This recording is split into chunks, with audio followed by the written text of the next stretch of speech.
Morning.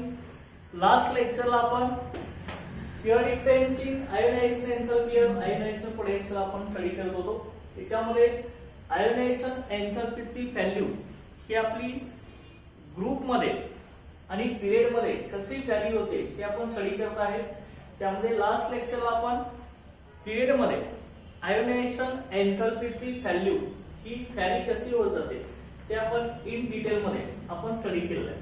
Okay.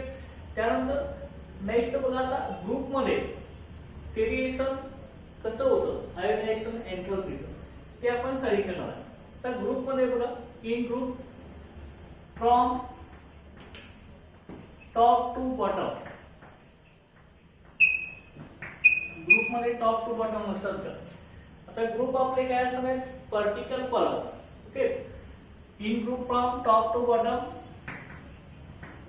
Top to bottom atomic size, atomic size increases, atomic size increases and attraction between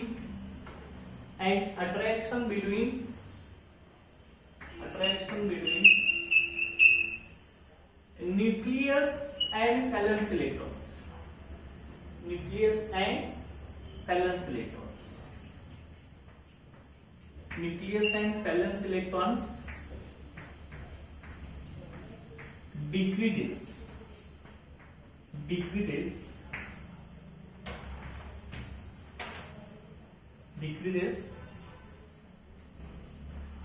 hence ionization enthalpy value of elements decreases.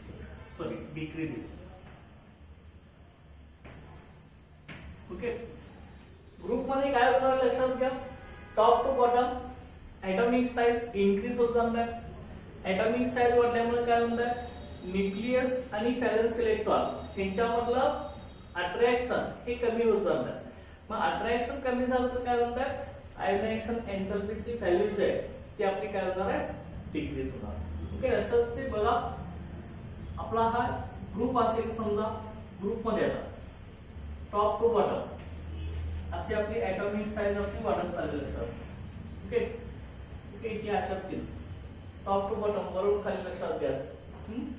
इथं आपलं काय असणार आहे nucleus असेल, इथं outermost electron आहे असं कसं करा. आउटरमोस्ट इलेक्ट्रॉनलाच आपण आणखी काय म्हणतो व्हॅलेन्स इलेक्ट्रॉन्स. ओके. मग आता इथं न्यूक्लियस आहे, हा आपला काय असणार आहे आउटरमोस्ट इलेक्ट्रॉन आहे. ओके. लक्षात ठेव. परत इथं न्यूक्लियस हा आपला आउटरमोस्ट इलेक्ट्रॉन्स किंवा व्हॅलेन्स इलेक्ट्रॉन. परत हा आयटम घ्या की आपला व्हॅलेन्स इलेक्ट्रॉन इथं असेल, आउटरमोस्ट इलेक्ट्रॉन्स. आता लक्षात घ्या ग्रुप मध्ये टॉप टू बॉटम जे वरून खाली लक्षात घ्या आपली atomic साइज वाढत जाते. atomic साइज वाढल्यामुळे काय होतं न्यूक्लियस आणि व्हॅलेन्स इलेक्ट्रॉन्स यांच्यातलं डिस्टन्स वाढत जातं लक्षात घ्या. ओके. न्यूक्लियस आणि व्हॅलेन्स इलेक्ट्रॉन यांच्यातलं डिस्टन्स वाढत जातं. पण डिस्टन्स वाढल्यामुळे काय होत जातं न्यूक्लियस आणि इलेक्ट्रॉन मधलं अट्रॅक्शन कमी होत जातं. म्हणजे जेवढं न्यूक्लियस आणि इलेक्ट्रॉन मधलं अट्रॅक्शन कमी होणार तेवढा इलेक्ट्रॉन न्यूक्लियस बरोबर लूजली बाउंड होणार. त्यामुळे तो इलेक्ट्रॉन रिमूव्ह करण्यासाठी आपल्याला कमी एनर्जी अप्लाय करावी लागणार. बरोबर आहे. लक्षात ठेवा. बघा आपण काय म्हटलेलं आहे ग्रुप मध्ये top to bottom atomic size increase होते म्हणजे वाढत जाते. atomic साइज इनक्रीज झाल्यामुळे न्यूक्लियस आणि इलेक्ट्रॉन मधील अट्रॅक्शन आपलं कमी होत जातं. डिस्टन्स वाढतं atomic साइज वाढल्यामुळे, त्यामुळे अट्रॅक्शन कमी होत जातं. अट्रॅक्शन कमी झाल्यामुळे न्यूक्लियस हा इलेक्ट्रॉन बरोबर लूजली बाउंड असतो.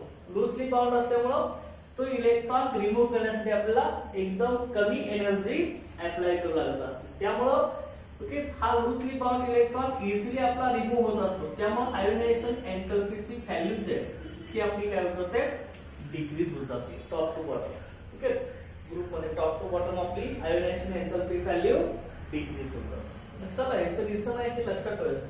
ओके, आता मग ही जी व्हेरिएशन आहे की आपलं जे इलेमेंट ग्रुप मध्ये टॉप पोझिशनला वरते त्यांची आयोनायझेशन एंथॅल्पी व्हॅल्यू जास्त असते आणि जे इलेमेंट ओके बॉटमला आहे ग्रुप मध्ये त्यांची आयोनायझेशन एंथॅल्पीची व्हॅल्यू कमी असते. ओके, हे लक्षात ठेवायचं. आता त्यानंतर ही जी आयोनायझेशन एंथॅल्पी आहे, आता याच्यामध्ये आपण एक्झाम्पल जर घेतला असेल तर magnesium ionization enthalpy value of magnesium is greater than aluminium. Okay, मॅग्नेशियमची आयोनायझेशन एंथॅल्पी व्हॅल्यू अल्युमिनियम पेक्षा जास्त आहे. त्यानंतर दुसरा बघा, बेरिलियमची बोरॉन पेक्षा जास्त आहे. ओके, आणि त्यानंतर नायट्रोजनची ऑक्सिजन पेक्षा ती आपली जास्त आहे. लक्षात घ्या. ओके, आता त्या आयोनायझेशन एंथॅल्पी का अल्युमिनियमची व्हॅल्यू मॅग्नेशियम पेक्षा ओके कमी आहे, म्हणजे मॅग्नेशियमची जास्त आहे, इथं बेरिलियमची जास्त आहे, इथं नायट्रोजनची जास्त आहे, ह्याचा आपण आता स्टडी करणार आहे. आता ह्याच्यावरती तुम्हाला क्वेश्चन सुद्धा विचारले जाऊ शकतात. लक्षात घ्या. Okay, explain why first ionization enthalpy of beryllium is more than that of boron. Okay, बघा मग क्वेश्चन आपण आता कसे त्यातले सॉल्व्ह करणार आहे की आपलं व्हेरिएशन होतं आयोनायझेशन एंथॅल्पी साठी इन पिरियड मध्ये आणि ग्रुप मध्ये. ओके, तसं असणार बघा. आता पहिला आपण क्वेश्चन याच्यावरती घेणार.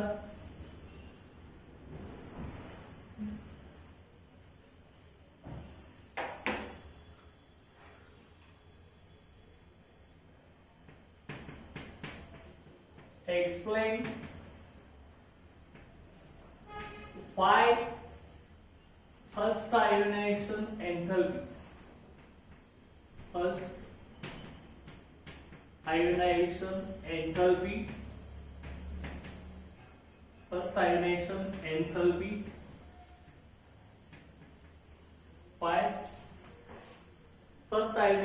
enthalpy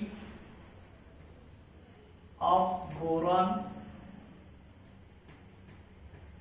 is less than that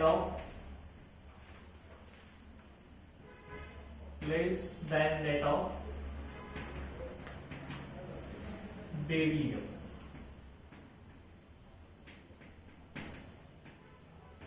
okay, असा आपला क्वेश्चन असेल. लक्षात. बोरॉनची फर्स्ट आयोनायझेशन एंथॅल्पी ही आपली बेरिलियम पेक्षा ओके ही कमी असते. लक्षात. म्हणजे बेरिलियमची आयोनायझेशन एंथॅल्पी व्हॅल्यू जास्त आणि बोरॉनची कमी. आता फर्स्ट आयोनायझेशन एंथॅल्पी आपण कशाला म्हणत असतो? फर्स्ट आयोनायझेशन एंथॅल्पी एखाद्या आयटम मधून एक इलेक्ट्रॉन रिमूव्ह करण्यासाठी लागणारी एनर्जी, त्याला आपण काय म्हणतो? First ionization. Okay, first ionization enthalpy म्हणजे फर्स्ट इलेक्ट्रॉन म्हणजे एक इलेक्ट्रॉन रिमूव्ह करण्यासाठी लागणारी एनर्जी, त्याला आपण काय म्हणणार आहे? First ionization enthalpy. लक्षात आहे. आता मग लक्षात ठेवा ही जी आपली फर्स्ट आयोनायझेशन एंथॅल्पी आहे ही बोरॉनची बेरिलियम पेक्षा कमी आहे. लक्षात घ्या. तर याचं रिझन काय आहे? लक्षात घ्या. दोघांचं पहिल्यांदा तुम्ही इलेक्ट्रॉनिक कन्फिगरेशन लिहा. बघा, इलेक्ट्रॉनिक कन्फिगरेशन पहिला पॉइंट आपण इलेक्ट्रॉनिक कन्फिगरेशनचा लिहूया या आन्सर मध्ये. इलेक्ट्रॉनिक कन्फिगरेशन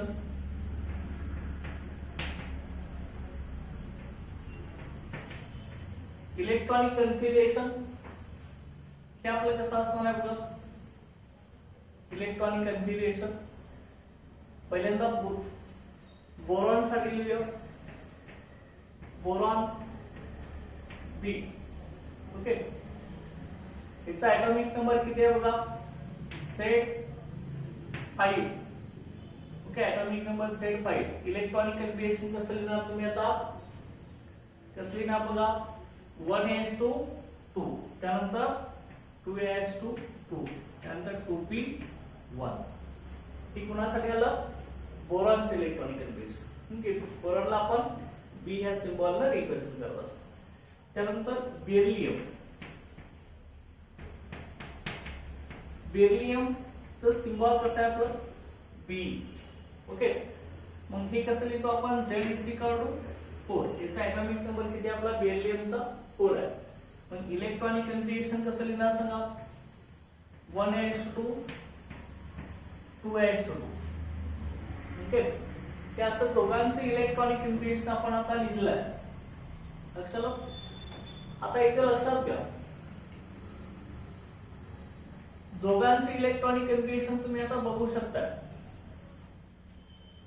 बेरिलियम आहे, बोरॉन आहे. आता बेरिलियम मध्ये 1s2 2s2 आहे. 2s ऑर्बिटल आपली कसे आहे? कम्प्लीटली भरलेले आहे. लक्षात घ्या, 2s ऑर्बिटल ही कम्प्लीटली भरलेले आहे. ओके, s ऑर्बिटलची कॅपॅसिटी किती इलेक्ट्रॉनची असते आपली? 2 इलेक्ट्रॉनची असते. ओके, s मध्ये मॅक्सिमम 2 इलेक्ट्रॉन. 2 इलेक्ट्रॉन असेल तर आपण काय म्हणतो? काय म्हणतो याला? Fulfilled stability. ओके, 2 इलेक्ट्रॉन असेल तर आपण काय म्हणणार आहे? फुलफिल्ड स्टॅबिलिटी म्हणणार. ओके, लक्षात आलं? आता मग मला सांगा, एखाद्या इलेव्हनचं इलेक्ट्रॉनिक कन्फिगरेशन फुलफिल्ड स्टॅबिलिटी दाखवत असेल तर ते मोर स्टेबल असतात. कारण का? ते एक्स्ट्रा स्टॅबिलिटी अचीव करत असतात. ओके, हे आपण काल बघितलेलं आहे. फॅक्टर्स अफेक्टिंग आयोनायझेशन एन्थॅल्पी मध्ये नेचर ऑफ इलेक्ट्रॉनिक कन्फिगरेशन हे लास्ट लेक्चरला आपण बघितलं होतं. त्यामध्ये बघा, बेरिलियम मध्ये 2s ऑर्बिटल कंप्लीट भरलेले आहे, म्हणजे फुलफिल्ड स्टॅबिलिटी अचीव करते. हा फुलफिल्ड स्टॅबिलिटी असल्यामुळे या 2s ऑर्बिटल मधला इलेक्ट्रॉन आपला इझिली रिमूव्ह होत नाही. लक्षात घ्या, हा इलेक्ट्रॉन रिमूव्ह करायचा तर आपल्याला मोर एनर्जी अप्लाय करावी लागत असते, जास्त एनर्जी अप्लाय करावी लागत असते. ओके, परंतु इथे बोरॉन मध्ये कसं आहे बघा, p ऑर्बिटल काय हाफ फील्ड पण नाही, फुल फील्ड पण नाही. p ऑर्बिटल मध्ये किती असतात इलेक्ट्रॉन? मॅक्सिमम आपले 6 इलेक्ट्रॉन असतात. मग 3 इलेक्ट्रॉन आले तर हाफ फील्ड, 6 इलेक्ट्रॉन आले तर फुल फील्ड. मग इथे लक्षात घ्या, p मध्ये एकच इलेक्ट्रॉन आहे. हा p ऑर्बिटल बोरॉन मधला हाफ फील्ड आणि फुल फील्ड स्टॅबिलिटी रिप्रेझेंट करत नाही. मग आता हाफ फील्ड आणि फुल फील्ड स्टॅबिलिटी जर तो दाखवत नसेल तर काय असणार आहे? तिथला इलेक्ट्रॉन्स न्यूक्लियस बरोबर लूजली बाउंड असणार आहे. त्यामुळे तो p ऑर्बिटल मधला इलेक्ट्रॉन हा इझिली रिमूव्ह होणार than paired s electrons. Okay, जे p ऑर्बिटल मध्ये इलेक्ट्रॉन रिमूव्ह करण्यासाठी कमी एनर्जी लागते आणि s ऑर्बिटल मधील इलेक्ट्रॉन रिमूव्ह करण्यासाठी आपल्याला जास्त एनर्जी अप्लाय करावी लागत नसते. बरोबर आहे? आता मग बघा, त्यामुळे रिझन आपण इथे काय लिहिणार आहे बघा, दोघांचे इलेक्ट्रॉनिक कन्फिगरेशन लिहिलेलं आहे. ओके, लक्षात घ्या,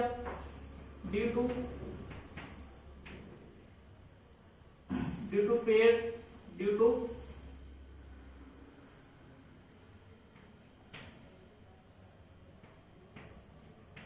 half field, due to paired s electrons, due to paired s electrons in beryllium, due to paired s electrons in beryllium,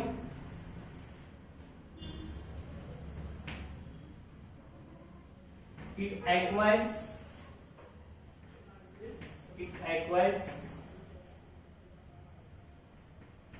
extra stability. बघा काय म्हटले आपण, due to paired s electrons in beryllium, beryllium मध्ये paired s electron असल्यामुळे it acquires extra stability. Okay, therefore it acquires extra stability, therefore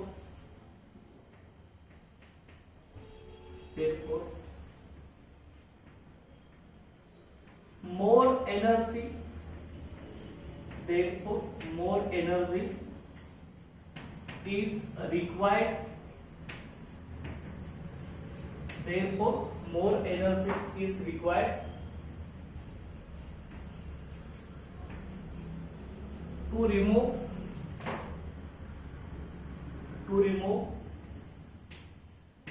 paired s electrons,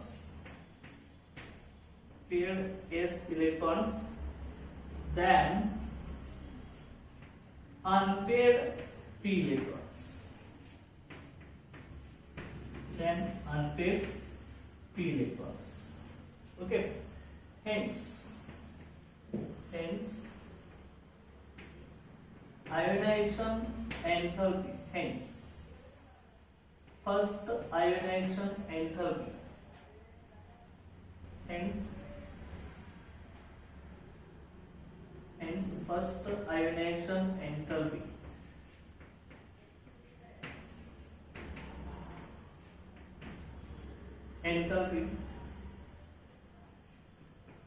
of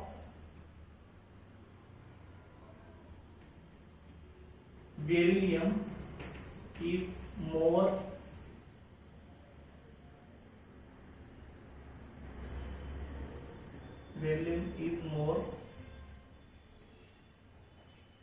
than that of boron.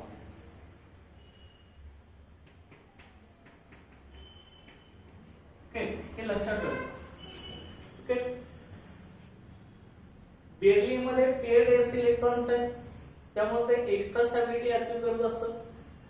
मग paired electron असतं extra stability, extra stable असल्यामुळे जास्त change लागणार S व orbital मधला electron remove करण्यासाठी. Then unpaired P electrons, त्या P orbital मधील इलेक्ट्रॉन अनपेअर्ड आहे. ओके, इथला इलेक्ट्रॉन रिमूव्ह करण्यासाठी कमी एनर्जी लागणार, त्यामुळे बोरॉनची आयोनायझेशन एंथॅल्पी कमी असणार आहे. ओके, बेरिलियमची जास्त असणार आहे, त्यामुळे फर्स्ट आयोनायझेशन एंथॅल्पी बेरिलियमची कशी असणार आहे, बोरॉन पेक्षा जास्त असणार आहे. हे लक्षात ठेवायचं. अशा रीतीने आपल्याला हे रिझन लिहिता आलं पाहिजे. बघा, क्वेश्चन तुम्हाला कसा विचारला, बेरिलियमची आयोनायझेशन एंथॅल्पी बोरॉन पेक्षा आपली जास्त आहे फर्स्ट आयोनायझेशन एंथॅल्पी. कारण का सेकंड आयोनायझेशन एंथॅल्पी ही जास्त असू शकते, कारण का बेरिलियम मधील एक इलेक्ट्रॉन रिमूव्ह झाला की परत इलेक्ट्रॉन कुठे आपले फुलफिल्ड स्टेबल असलेल्या एस ऑर्बिटल मध्ये इलेक्ट्रॉन्स प्रेझेंट आहेत, त्यामुळे इथला इलेक्ट्रॉन रिमूव्ह करण्यासाठी परत जास्त एनर्जी लागणार आहे. त्यामुळे फर्स्ट आयोनायझेशन एंथॅल्पीची व्हॅल्यू आपली बोरॉनची कमी असणार आहे, सेकंड आयोनायझेशन एंथॅल्पीची व्हॅल्यू ही जास्त असणार आहे. कारण का इथं सेकंड आयोनायझेशन एंथॅल्पी मध्ये सेकंड इलेक्ट्रॉन्स आपण त्या 2s ऑर्बिटल मधून रिमूव्ह करत असतो. ओके, लक्षात ठेवा. त्यामुळे काय होणार बघा, ओके, बेरिलियमची आयोनायझेशन एंथॅल्पी ही आपली बोरॉन पेक्षा जास्त असणार. ओके, हे लक्षात ठेवायचं. बघा, इलेक्ट्रॉनिक कन्फिगरेशन लिहायचं, त्यात काय म्हणायचं, due to paired S electrons in beryllium it acquire extra stability, therefore more energy is required to remove paired s electron than unpaired p electrons. Hence first ionization enthalpy of beryllium is more than that of boron. Okay, लक्षात आलं? हे लक्षात ठेवायचं. आता त्यानंतर next question याच्यामध्ये बघा, ionisation एंथॅल्पी साठी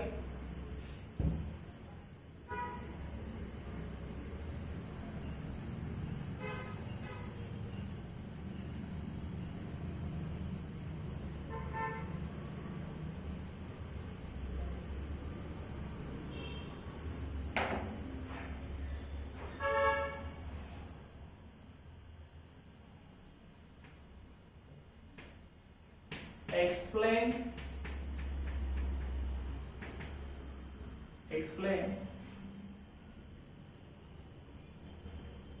why first ionization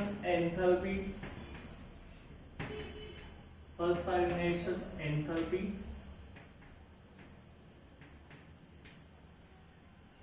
of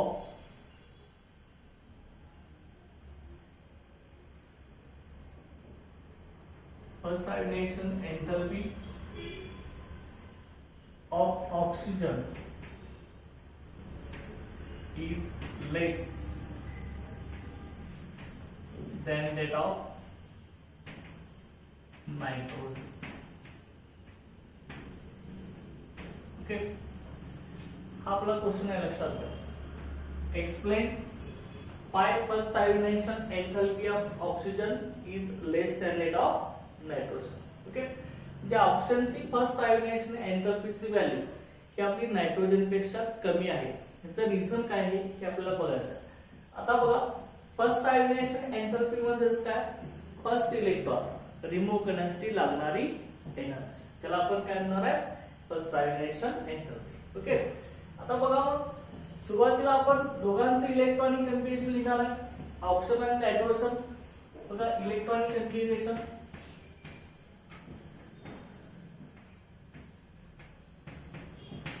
electronic configuration पहिल्यांदा आपण लिहूया ऑक्सिजन साठी. ऑक्सिजनचा एटॉमिक नंबर किती आपला, Z is equal to 8. काय ऑप्शन O या सिंबल ने आपण दाखवणार. ल्या इलेक्ट्रॉनिक कन्फिगरेशन कसं आहे ना, 1s2 परत 2s2 त्यानंतर 2p काय ना 2p4. ओके, त्यानंतर नायट्रोजन साठी ल्या नायट्रोजनचा Z म्हणजे एटॉमिक नंबर किती आपला 7 आहे. ओके, नायट्रोजनचे इलेक्ट्रॉनिक कन्फिगरेशन ला 1s2 2s2 2p3 लक्षात आलं. ओके, आता मग दोन्ही इलेक्ट्रॉनिक कन्फिगरेशन तुम्ही बघू शकता.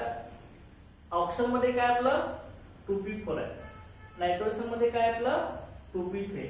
ओके, मग मला सांगा p ऑर्बिटलची कॅपॅसिटी किती आहे, इलेक्ट्रॉन जे असते p ऑर्बिटलची capacity. Okay, maximum p orbital मध्ये 6 इलेक्ट्रॉन असतील तर त्याला आपण काय म्हणतो असतो, फुलफिल्ड स्टॅबिलिटी. ओके, ही फुलफिल्ड स्टॅबिलिटी असणार आहे. आणि 3 इलेक्ट्रॉन असतील तर आपण काय म्हणतो असतो, हाफ फिल्ड स्टॅबिलिटी. ओके, त्याला काय म्हणणार आपण, हाफ फिल्ड स्टॅबिलिटी. लक्षात आलं. आता मग इथे मला सांगा ऑक्सिजन हा fulfilled half filled stability achieve करतो का, नाही. नायट्रोजन हा फुलफिल्ड आणि हाफ फिल्ड स्टॅबिलिटी अचीव करत असतो. ओके, नायट्रोजन मध्ये बघा 2p ऑर्बिटल कसं आहे, 2p ऑर्बिटल मध्ये इलेक्ट्रॉन्स किती आपले 3 इलेक्ट्रॉन्स आहेत, त्यामुळे ही ऑर्बिटल कसं आहे, हाफ फिल्ड आहे. हाफ फिल्ड असेल तर ते एक्स्ट्रा स्टॅबिलिटी अचीव करतात. Okay, extra stability. Okay, half filled stability असेल तर ते एक्स्ट्रा स्टॅबिलिटी अचीव करत असतात. मग आता लक्षात घ्या इथं मग कसं होणार आहे बघा, ही p ऑर्बिटल हाफ फिल्ड असल्यामुळे ही एक्स्ट्रा स्टॅबिलिटी अचीव करत असते. त्यामुळे इथला इलेक्ट्रॉन रिमूव्ह करण्यासाठी आपल्याला जास्त एनर्जी अप्लाय करावी लागत असते. ओके, लक्षात घ्या जास्त एनर्जी अप्लाय करावी लागत असते. त्यामुळे आयोनायझेशन एंथॅल्पीची व्हॅल्यू नायट्रोजनची जास्त होणार. परंतु ऑक्सिजन मध्ये काय होते, आपलं ऑक्सिजन मध्ये 2p4 आहे. इथला इलेक्ट्रॉन रिमूव्ह करण्यासाठी आपल्याला काय लागणार आहे, ओके, इलेक्ट्रॉन रिमूव्ह करण्यासाठी कमी एनर्जी अप्लाय करणार आहे. कारण का इथं हाफ फिल्ड स्टॅबिलिटी पण नाही आणि फुल फिल्ड स्टॅबिलिटी पण नाही. त्यामुळे त्या p ऑर्बिटल मधील इलेक्ट्रॉन ऑक्सिजनच्या न्यूक्लियस बरोबर लूजली बाउंड असणार आहे. त्यामुळे ऑक्सिजनच्या 2p ऑर्बिटल मध्ये इलेक्ट्रॉन आपल्याला इझिली रिमूव्ह करता येईल, जे कमी एनर्जी लागणार आहे तो रिमूव्ह करण्यासाठी. ओके, त्यामुळे नायट्रोजन मधला इलेक्ट्रॉन रिमूव्ह करण्यासाठी जास्त एनर्जी लागणार हाफ फिल्ड स्टॅबिलिटी असल्यामुळे, आणि ऑक्सिजन मधला इलेक्ट्रॉन p ऑर्बिटल मधला इलेक्ट्रॉन रिमूव्ह करण्यासाठी कमी एनर्जी लागणार. ओके, त्यामुळे तुम्ही आता कसं लिहिणार बघा याच्यामध्ये. आता ओके, पहिला पॉइंट झाला. सेकंड पॉइंट याच्यामध्ये कसं लिहिणार बघा, nitrogen acquires. Okay, nitrogen acquires okay half filled stability. Nitrogen acquires okay half filled stability. Okay, half filled stability.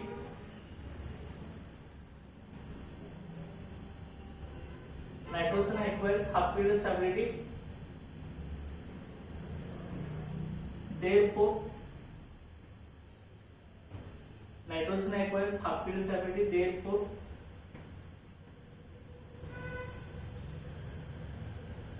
Therefore, due to extra stability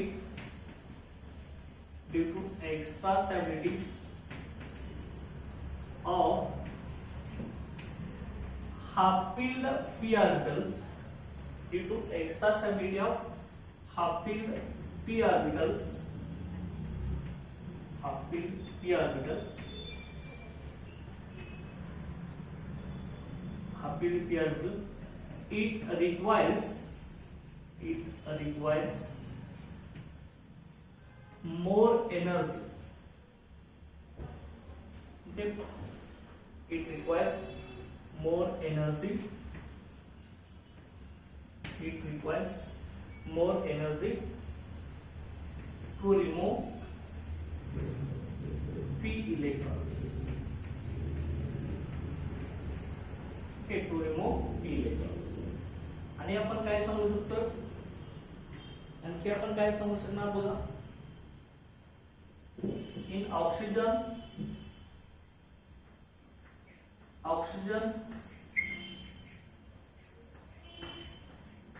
do not acquire extra stability,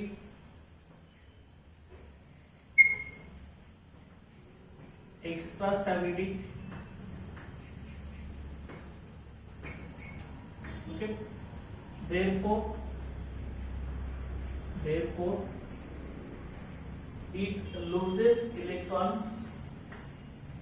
Therefore oxygen do not acquire extra stability, therefore it loses p electron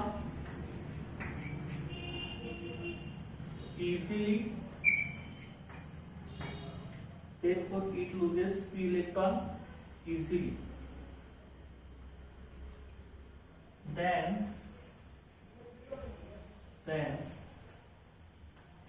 p electrons in nitrogen. Okay, oxygen मध्ये extra stability नाही, do not acquire extra stability, therefore it loses p electron easily. Okay, then p electrons in nitrogen. Nitrogen मधल्या p electron पेक्षा oxygen मधला p electron easily remove होऊ शकतो लक्षात घ्या. Okay, त्यामुळे ऑक्सिजनची आयोनायझेशन एंथॅल्पी ही कमी असणार आहे आणि नायट्रोजनची आयोनायझेशन एंथॅल्पी आपली जास्त असणार. ओके, त्यामुळे काय होऊ शकतं शेवटी, therefore first ionization enthalpy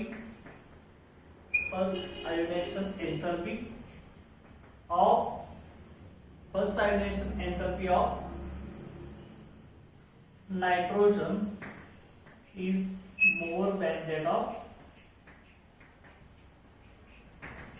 oxygen. Okay, हे लक्षात ठेवायचं. त्यामुळे नायट्रोजनचा फर्स्ट आयोनायझेशन एंथॅल्पी ऑक्सिजन पेक्षा आपली जास्त असणार. ऑक्सिजन मधून एक इलेक्ट्रॉन इझिली रिमूव्ह होऊ शकतो. एक इलेक्ट्रॉन रिमूव्ह झाला की इथं काय होणार, 2p4 चं काय होणार, 2p3 होणार. मग 2p3 झाला असेल तर 2p3 झाला की ही हाफ फील्ड स्टेबल होणार. त्यामुळे सेकंड इलेक्ट्रॉन इथला इझिली रिमूव्ह होणार नाही. कारण का सेकंड इलेक्ट्रॉन रिमूव्ह करत असताना हा हाफ फील्ड स्टॅबिलिटी अचीव्ह करणार आहे. त्यामुळे इथला इलेक्ट्रॉन इझिली रिमूव्ह होणार नाही. त्यामुळे फक्त ऑक्सिजनची फर्स्ट आयोनायझेशन एंथॅल्पी ही आपली नायट्रोजन पेक्षा कमी असणार आहे लक्षात. ओके, हे लक्षात ठेवायचं. त्यामुळे आपण काय सांगितलं इथं, इलेक्ट्रॉनिक एल्वेशन दिलेला आहे. नायट्रोजन मध्ये हाफ फील्ड स्टॅबिलिटी असल्यामुळे एक्स्ट्रा स्टॅबिलिटी असणार आहे. Okay, due to extra stability acquire half field stability, therefore due to extra stability of half filled p orbital it requires more energy to remove p electrons. Okay, nitrogen मध्ये p orbital half field असल्यामुळे ते extra stability achieve करतं. त्यामुळे इथला electron remove करण्यासाठी आपल्याला जास्त energy apply करावी लागत असते. ओके, परंतु ऑक्सिजन मध्ये कुठलीही एक्स्ट्रा स्टॅबिलिटी नाही. त्यामुळे इथला p इलेक्ट्रॉन आपण इझिली रिमूव्ह करू शकतो than p electrons in nitrogen. Okay, therefore first ionization enthalpy of nitrogen is more than that of oxygen. Okay, हे रिझन तुम्ही इथं सांगू शकता. लक्षात आहे. आता ह्याच्यानंतर नेक्स्ट बघा, आणखी एक क्वेश्चन ह्याच्यामध्ये मी घेऊया. नेक्स्ट बघा,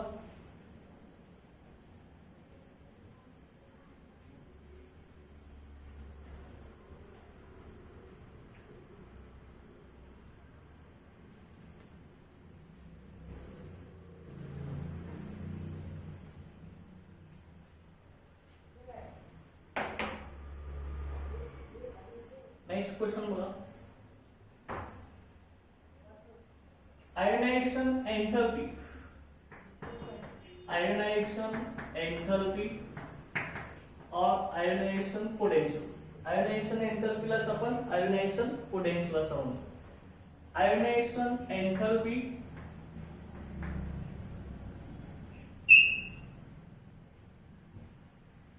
of noble gases, noble gases is very high. Okay, ionization enthalpy of noble gases is very high. Explain. Okay, असा क्वेश्चन आपल्याला असेल किंवा explain why ionization enthalpy of noble gases is very high किंवा more. Okay, आता लक्षात घ्या Nobel gas की ionisation एंथॅल्पीची value ही जास्त असते. याचं रिझन आपल्याला काय सांगायचं आहे बघा. आता आपल्याला ऑलरेडी माहिती आहे नोबल गॅस पिरियडिक टेबल मध्ये कुठे प्रेझेंट आहेत आपले 18 ग्रुप मध्ये प्रेझेंट आहे. ओके, 18 ग्रुप मध्ये असल्यामुळे त्यांचा ऑक्टेट कंप्लीट आहे लक्षात घ्या. ओके, बघा noble gases have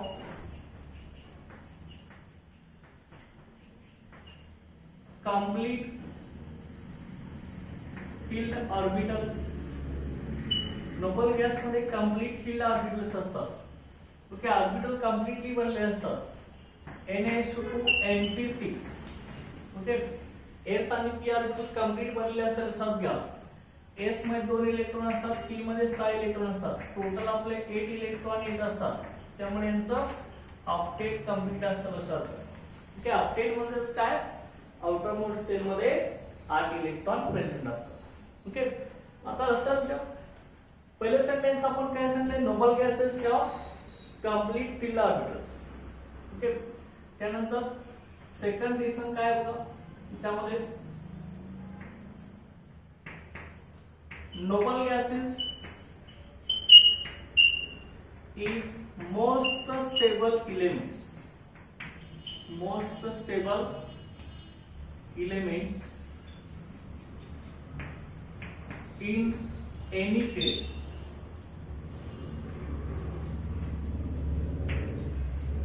okay, noble gas हे कुठल्याही पिरियड मधील सगळ्यात मोस्ट स्टेबल एलिमेंट आहे. कारण का त्याचं ऑर्बिटल कंप्लीट भरलेलं आहे, ऑक्टेट कंप्लीट आहे. त्यामुळे प्रत्येक पिरियड मध्ये ओके, आता एनी पिरियड म्हणले आपण ईच पिरियड म्हणून चालेल. ईच पिरियड प्रत्येक पिरियड मध्ये ओके नोबल गॅसेस हे मोस्ट स्टेबल एलिमेंट्स आहेत. Okay,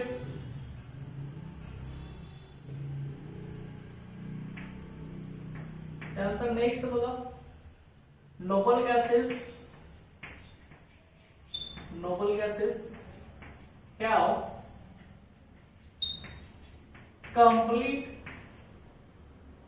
completely filled octet.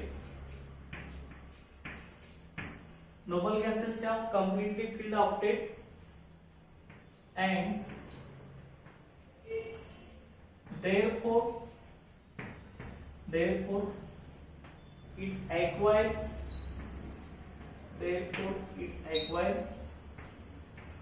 extra stability. Therefore it acquires extra stability. Okay, त्यानंतर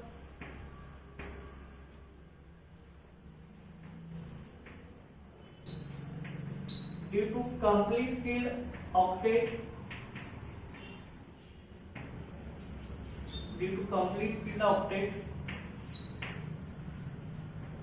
more energy due to complete filled octet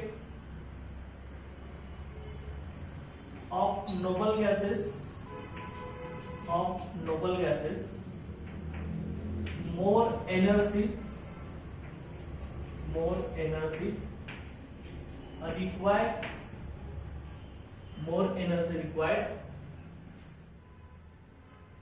to remove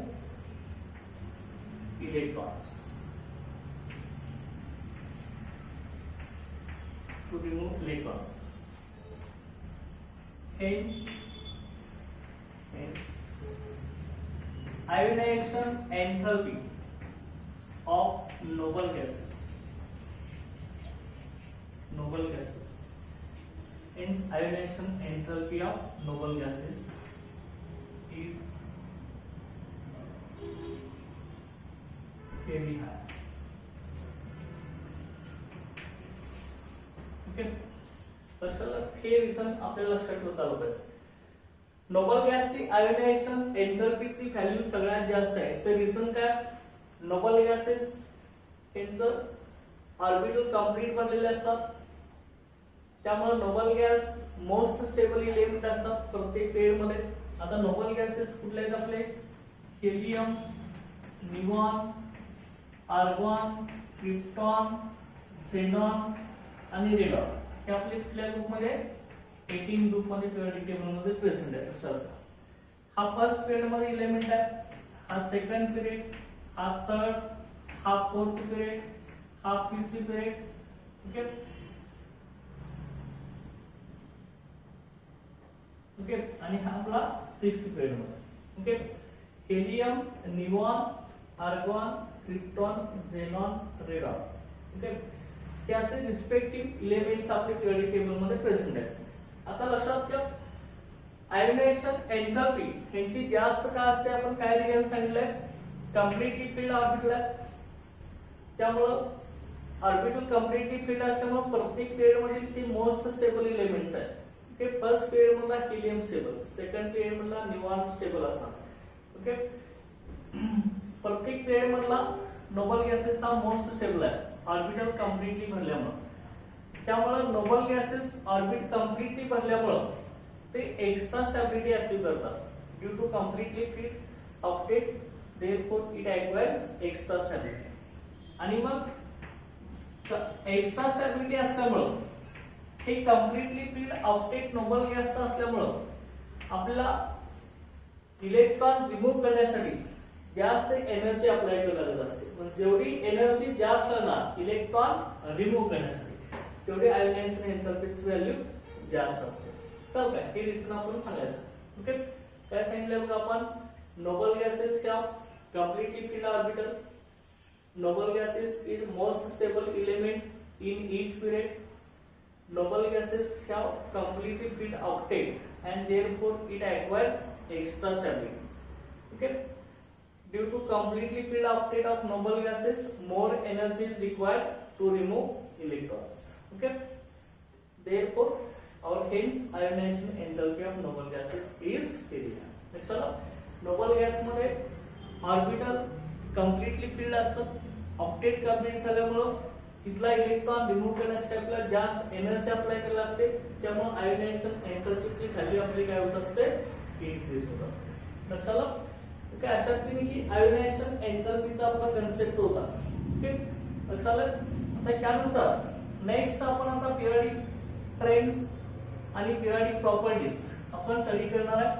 ती इलेक्ट्रोनिगेटिव्ह.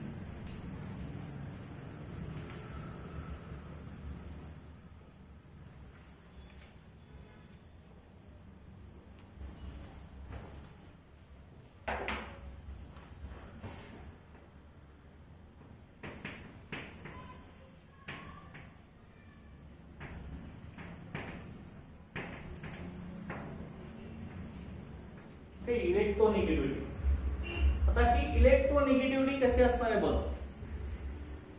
आपली third periodic property आहे. पहिली आपली atomic size complete झाले, second ionisation एंथॅल्पी, आणि आता थर्ड आहे ती आपली electronegativity. Okay, electronegativity third periodic property आपली लक्षात. ओके, आता इलेक्ट्रोनिगेटिव्हिटी कशाला म्हणतात बघा.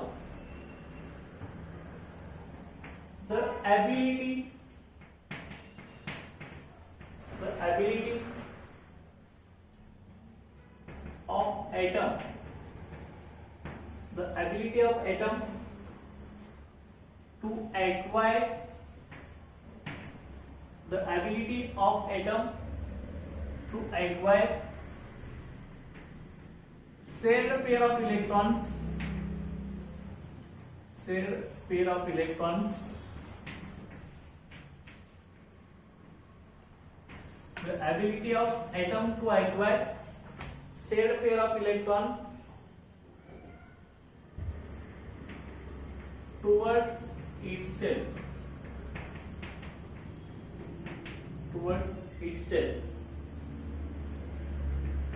in a molecule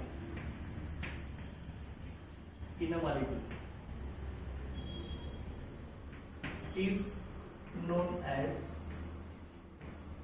electronegativity.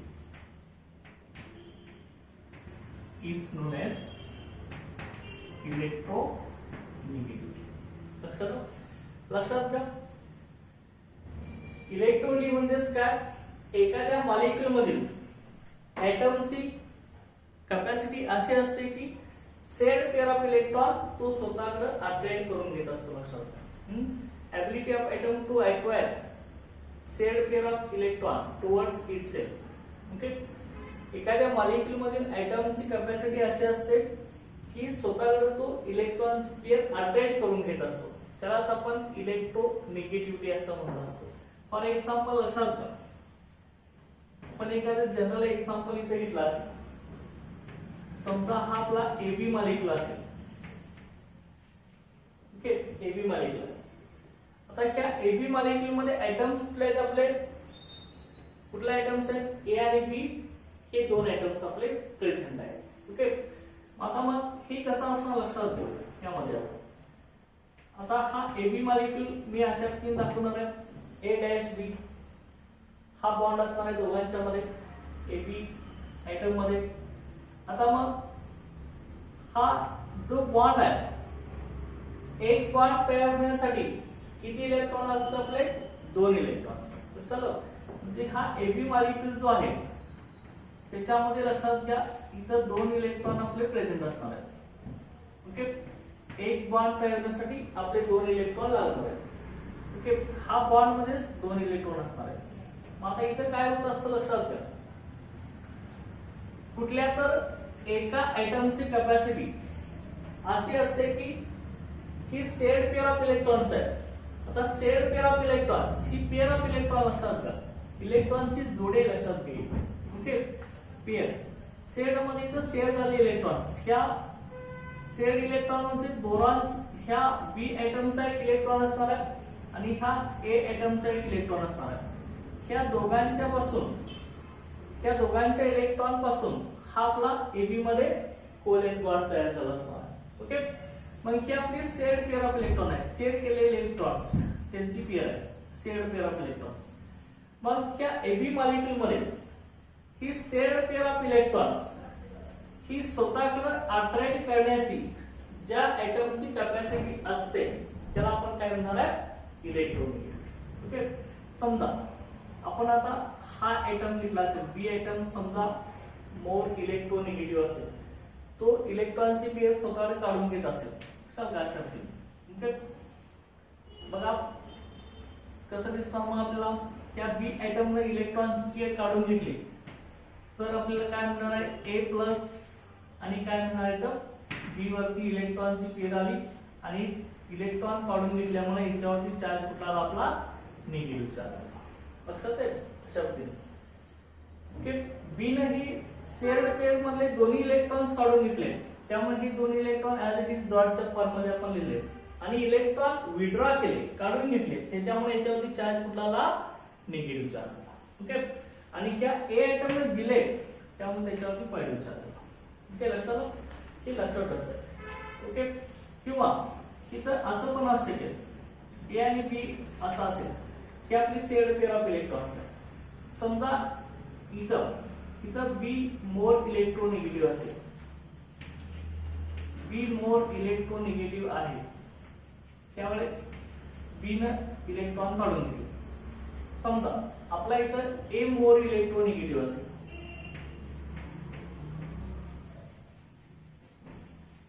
ए च मोर इलेक्ट्रोनेगेटिव्ह असेल तर आपलं कसं होणार आहे बघा, हा a atom shared pair of electron स्वतःकडे काढून घेणार. ओके. त्यावेळी कसं होणार सांगा, मग ए वरती 2 डॉट येणार इलेक्ट्रॉनचे आणि बी प्लस येणार.